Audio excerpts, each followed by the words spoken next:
കേന്ദ്രത്തിനെതിരായ ജനവികാരം കൃത്യമായി അതിൽ പ്രതിഫലിക്കുന്നു എന്നത് നേതാക്കൾ അവകാശപ്പെടുന്നു. നമുക്കിനി മലപ്പുറത്തേക്ക് പോകാം. അവിടെ CV അനുമോദ് ഉണ്ട്. അനുമോദ്, സ്ത്രീകളും കുട്ടികളും ഉൾപ്പെടെയുള്ളവർ വരെ മനുഷ്യച്ചങ്ങലയിൽ അണിനിരക്കുന്നു. പലയിടത്തും മനുഷ്യ മതിലായി അത് മാറുന്നു, മനുഷ്യ കോട്ടയായി അത് മാറുന്നു. എന്താണ് മലപ്പുറത്ത് കാണുന്നത്?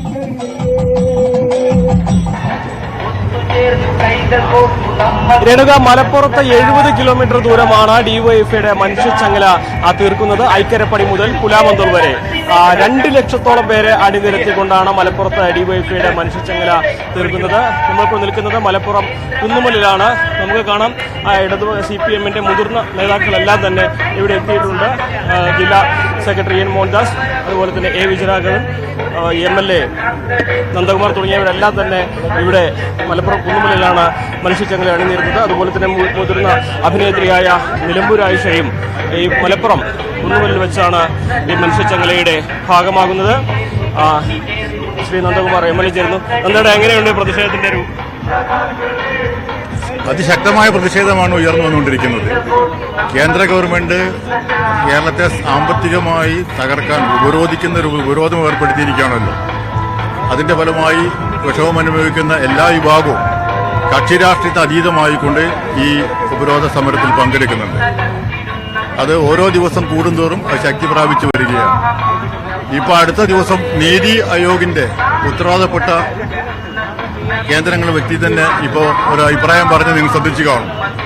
അദ്ദേഹം പറഞ്ഞത് മോഡി നേരിട്ട് നീതി ആയോഗിന്റെ പദ്ധതികൾ വെട്ടിക്കുറയ്ക്കണം എന്ന ആവശ്യമാണ് ഉന്നയിച്ചിട്ടുള്ളത്.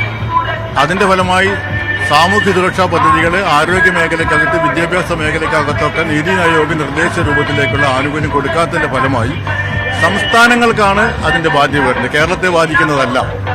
അപ്പോൾ കേരളത്തിന് മാത്രമല്ല, ഇന്ത്യയിലെ എല്ലാ സംസ്ഥാനങ്ങളും ദുരിതത്തിലാക്കുന്ന രൂപത്തിലേക്ക് നടപടിയാണ് കേന്ദ്ര ഗവൺമെന്റ് എടുത്തുകൊണ്ടിരിക്കുന്നത്.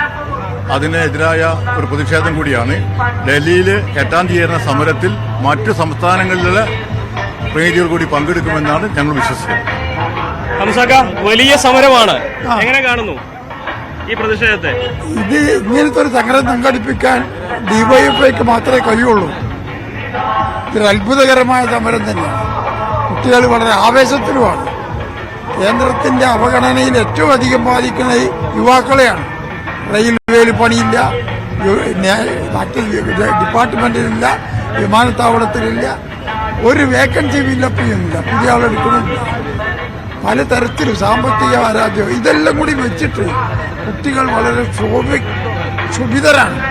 അതിന്റെ പ്രകടനമാണ് ഈ ജാഥയിൽ കാണുന്നത്.